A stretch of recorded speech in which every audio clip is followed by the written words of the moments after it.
ayan guys, gagawa tayo ng batchoy. Magpapakulo tayo ng chicken. May chicken tayo dito. Ayan, chicken batchoy. Ayan yung gusto ko guys, chicken batchoy. Ayan. Magpapakulo tayo guys ng chicken.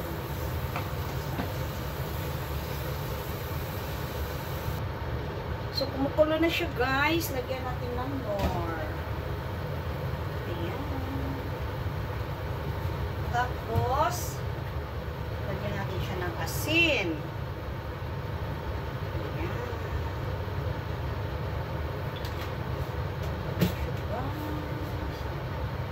Tapos, atong ukay-ukayon hangtod sa luto ang atong chicken.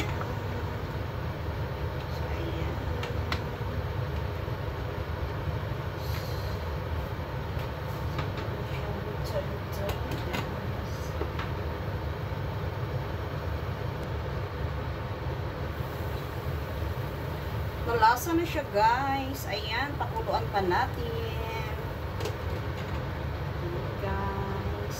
Yummy, yummy. So, nagbukal na yun siya maayo guys, no? Lami na kay ang sabaw ana. Kay o, gamantika na gyud. Ikuan na to, lutoon na to ang pansit daan. So, ang ana magbatchoy guys. Kanang inato lang ba?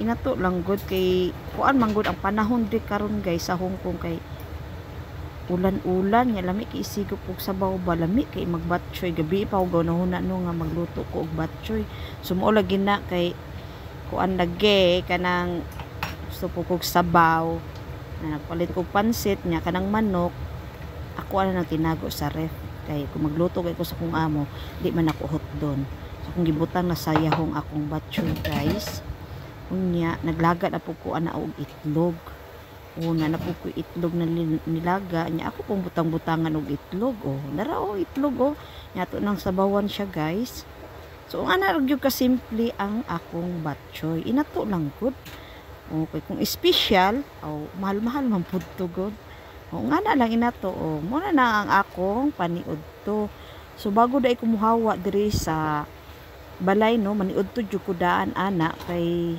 gutom pud baya kay ni sige taglakaw-lakaw anang gawas no so mo na siya guys unya ato ibutang ang sibuyas dahon so butangan nato sibuyas dahon para humot pud na siya di ba murag ko murag tinuod gyud so kana lang siya guys no ang akong batchoy so sarap.